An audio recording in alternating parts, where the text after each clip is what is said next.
जरा पाकिस्तान की ज्योग्राफी तो देखें।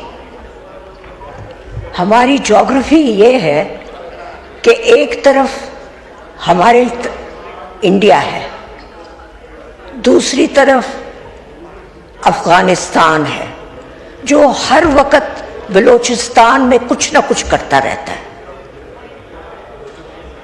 फिर अल्लाह का शुक्र है कि ईरान के साथ हमारे हालात बहुत अच्छे हो गए, नहीं तो पहले ईरान के अंदर भी हमारी ज्योग्राफी और हमारे हालात कुछ अच्छे नहीं थे। हमारी आर्म्ड फोर्सेस को देखें किस तरह हर तरफ अपने आप को कवर करना होता है, मुल्क को बचाना होता है। जब इंडिया ने हमारे ऊपर एक बेतुकी सी वॉर शुरू कर दी और फिर जिस किस्म का जिस किस्म की उनको पिछाड़ मिली और जिस तरह वो लड़ाई के बाद हम जीते, यकीन माने मैं यहाँ मुल्क से बाहर थी और जब मुझे पता चला कि हम जीते हैं, मैंने तो बहुत जोर से छलांग मारी, ऑल्दो मेरी तबीयत ठीक नहीं थी। बट उस चीज के बाद हमारा मुल्क आहिस्ता आहिस्ता उठना शुरू हुआ। हमारी पहचान आई कि इंडिया जो इतना बड़ा है, उस इतने बड़े मुल्क को किस तरीके से पाकिस्तान ने जीता। फिर अमेरिका को भी हम नजर आने शुरू हो गए और फिर हमारी जो तारीख थी वो भी लोगों को नजर आनी शुरू हो गई कि इस तारीख में देखें कि ये लोग हारते जीतते रहे। 65 की वॉर भी हम जीते थे, 71 में जो कुछ हुआ और हमारा मुल्क 2 हिस्सों में हो गया, वो दुख हम सब के लिए था। उस दुख को ना हम आज भूले ना कभी भूल सकते, मगर खुशी ये है कि आज बांग्लादेश और हमारा प्यार मोहब्बत बहुत है।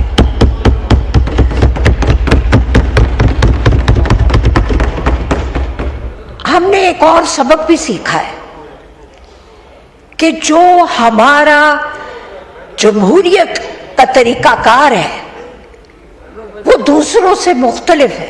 हम एक जमहूरी सिस्टम जो एक वेस्टर्न जमहूरियत है, उस तरीके से हम नहीं चल सकते। हमें जमहूरियत वो देखनी पड़ेगी जो हमें सूट करती है, और वो जमहूरियत है जिसमें हमें अपने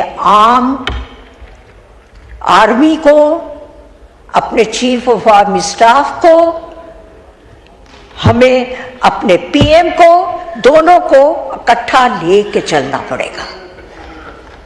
और वही हमारे प्राइम मिनिस्टर ने किया। आज ये दोनों इतनी खूबसूरती से इकट्ठे चल रहे होते हैं और इतनी खूबसूरत एक मिनट इतनी खूबसूरती से इकट्ठे चल रहे होते हैं कि पूरा पाकिस्तान देख रहा होता है कि अल्लाह के फजल व करम से ये हुकूमत चलेगी और इंशाल्लाह अगली हुकूमत भी इसी तरह चलेगी। और ना सिर्फ ये, मगर जिस तरह पीपल्स पार्टी भी हमारे साथ प्यार से चल रही है, हियर एंड देयर थोड़ी बहुत रिफ्ट आती है, मगर फिर शहबाज शरीफ साहब बड़े प्यार से उनकी बात भी मान लेते हैं और फिर आगे चलना शुरू हो जाते हैं।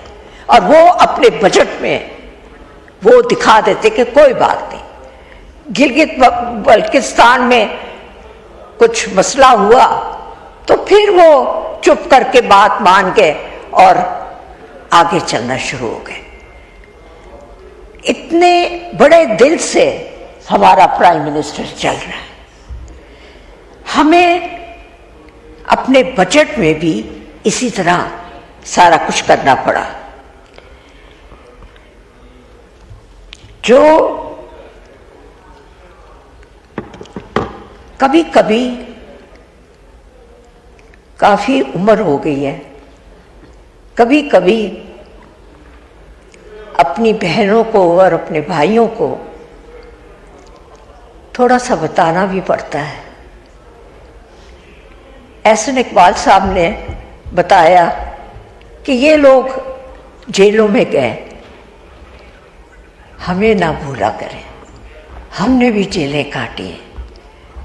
अगर सारा वक्त मिला के कुछ साल एक तो मैंने भी काटा है। एक मिनट छोड़ दे, साल एक तो मैंने भी काटा है। उस वक़्त जवेद हाशमी साहब थे, 6 साल उन्होंने भी काटे हैं। 7 थे, उन्होंने भी काटा है। और हमारे और भी भाई थे, उन्होंने भी काटा है। जिनकी वफात हो गई मेरे हस्बैंड की, वाला साहब ने भी टाइम काटा था। मतलब इनको याद रखना चाहिए क्योंकि वो आसान वक्त नहीं था। उसमें जनरल मुशर्रफ का दौर था और एक एक चीज़ के ऊपर वो निगाह रखते थे। एक एक चीज़ के ऊपर मेरे पास एक मुशक्क़ती होती थी, मैं उसके साथ बैठती थी और डब्बे हमने रखे हुए थे, रोटी हम रोल करके अखबार के अंदर रोल करके वो हम मर्दों को भेजते थे और छोटे डब्बों में कोई सालन, जो चीज़ भी हमें सब्ज़ी मिलती थी, कभी कभार किस्मत ज़्यादा अच्छी हो जाती थी तो मुर्गी भी मिल जाती थी, जो हम पैसे दे के बाहर से उन बड़ी दीवारों के पीछे से हम वो मंगवाते थे। जो चीज़ 100 रुपए की होती थी वो खुद ब खुद 300 की हो जाती थी, क्योंकि जेल की दीवारों के पीछे से चीज़ लाना कोई आसान काम नहीं था। और अगर मेरे पास कुछ नहीं होता था तो मैं अचार डाल देती थी। और कितने बाद में जब बाहर हम निकले तो कितना उन्होंने किया, कहते शुक्र है बाहर असी निकले और 4 वाली हांडी तो बच गए। मैं क्या, तानू की पता असी पकाते किस तरह सा। याद रखें, नहीं तो चलो आज मैंने भी याद करा दिया। जब मैं बाहर निकली तो मेरे सिर में छोटे छोटे पिंसियाँ हुई थी। और क्योंकि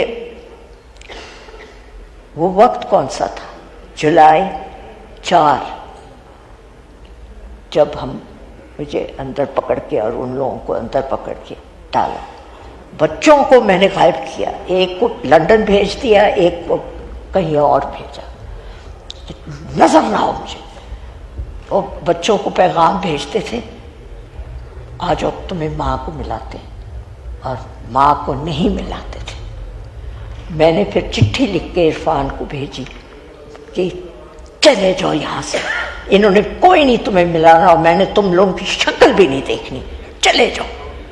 और कितने महीने लग गए, ना उन्होंने मेरी शक्ल देखी ना मैंने उनकी शक्ल देखी, क्योंकि उसी में बेहतरी थी। क्योंकि सच्ची बात तो ये थी कि शक्ल दिखाना नहीं था, उन्होंने सिर्फ टॉर्चर करना था।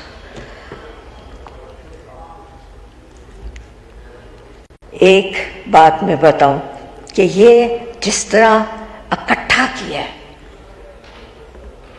इन दोनों ने मिलके, हमारे चीफ ऑफ आर्मी स्टाफ उन्होंने और मियाँ शहबाज शरीफ हमारे प्राइम मिनिस्टर ने, और बार बार, और हाँ, इसमें रोल इसहाक डार साहब का भी बहुत है, इसमें रोल हमारे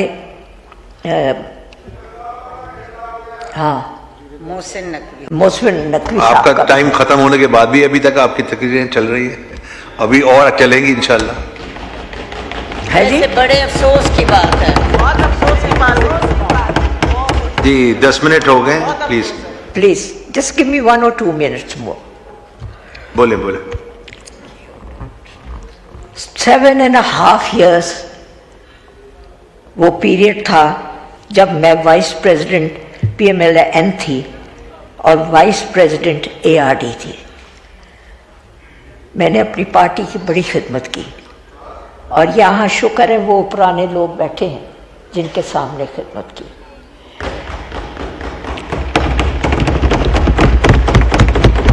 और मैं ये कहना चाहती हूँ कि वो जो पुराने लोग बैठे हैं उन्होंने भी बहुत खिदमत की। ये ज्यादती होगी अगर उनका नाम ना लिया जाए। बिहाड़ी में मुझे मियाँ नवाज शरीफ, मियाँ शहबाज शरीफ ने हॉस्पिटल मुझे दिया 430 बेड्स का, कॉमसेट, यूनिवर्सिटी, इंडस्ट्रियल एस्टेट, और अब मैं पीछे पड़ी हुई हूँ कि मुझे कुलसूम नवाज को मैं कभी नहीं ज़िंदगी में, जब तक मैं ज़िंदा हूँ ना मैं भूलूंगी ना ये पुराने लोग भूलेंगे। मेडिकल कॉलेज के पीछे हूँ, इंशाल्लाह मिल भी गया है, थोड़ी सी लेट होगा मगर जो मिला है वो दिया। ये मैं आपको बताना चाहती हूँ कि ये आहिस्ता आहिस्ता हम चीज़ें लेते रहते हैं और अपने ज़िले को बनाते रहते हैं। इसी तरह आहिस्ता आहिस्ता आप लोग भी लें। जिस तरह मेलसी में वहाँ पर वो कौन सा हमारा स्कूल्स है, दानिश स्कूल वहाँ बनवाया मैंने, और एग्रीकल्चर यूनिवर्सिटी बनाई बुरेवाला में। ये मियाँ शहबाज शरीफ ने मुझे कहा था जब वो चीफ मिनिस्टर थे कि जो ये चीज़ें हैं जिधर तुम्हारा दिल करे तुम बनवा लो। इसी तरह हम सारे अपने अपने ज़िले में थोड़ा थोड़ा काम करवाते रहेंगे तो ज़िले खुद ब खुद ठीक होते जाएंगे। हमें एफर्ट करना पड़ता है। कई दफ़ा मैं काफ़ी शोर शोर हो जाती हूँ मगर वो चीज़ें फिर मैं ले लेती हूँ। सो ये हिम्मत करनी पड़ती है। बजट हमारा बहुत अच्छा है। बजट बनाने वाले इट्स गरीबों का बजट है और ऐसे अच्छे बजट और ऐसे अच्छे प्राइम मिनिस्टर। और मैं एक बात कहना चाहूँगी कि नवाज शरीफ ने जो काम करवाया है और अगर उसका काम सारा हटा लिया जाए तो पीछे क्या रह जाता है? पीछे क्या रह जाता है? कुछ नहीं। और ठीक है, जुल्फ़िकार अली भुट्टो साहब ने शुरू करवाया था एटमी बम, मगर जो हिम्मत करके जिस 5 फ़ोन आए थे क्लिंटन के, जो हिम्मत करके, और मैं उस वक्त मिनिस्टर थी, ये सब कुछ मेरे सामने हुआ था, तो मियाँ साहब ने नमाज पढ़ के दुआ मांगी कि अल्लाह मियाँ मुझे सही रास्ते पे डाल। उनको अलहदा भी पैसे दे रहे थे कि आपके अलहदा बैंक में भी पैसे हम देंगे आप। उन्होंने कहा कि मुझे कुछ नहीं चाहिए। पाकिस्तान के लिए अलहदा पैसे मिल रहे थे। शुक्रिया। उन्होंने एटॉमिक एक्सप्लोजन की और मुझे याद है कुछ लोगों, जिन लोगों ने रोका था वो लोग थे जो हमें 12 अक्टूबर 1999 में छोड़ गए थे। शुक्रिया। और ये माइक खोले, वाइंड अप कीजिए प्लीज। हाँ जी, आई वाइंड अप। और जो लोग हमारे साथ रहे थे वो लोग साथ रहे थे, आज भी साथ है। और जो लोग हमें उस वक़्त उन्होंने कहा था ना आप ना एटॉमिक एक्सप्लोजन करें, वो वही लोग थे जो हमें छोड़ गए।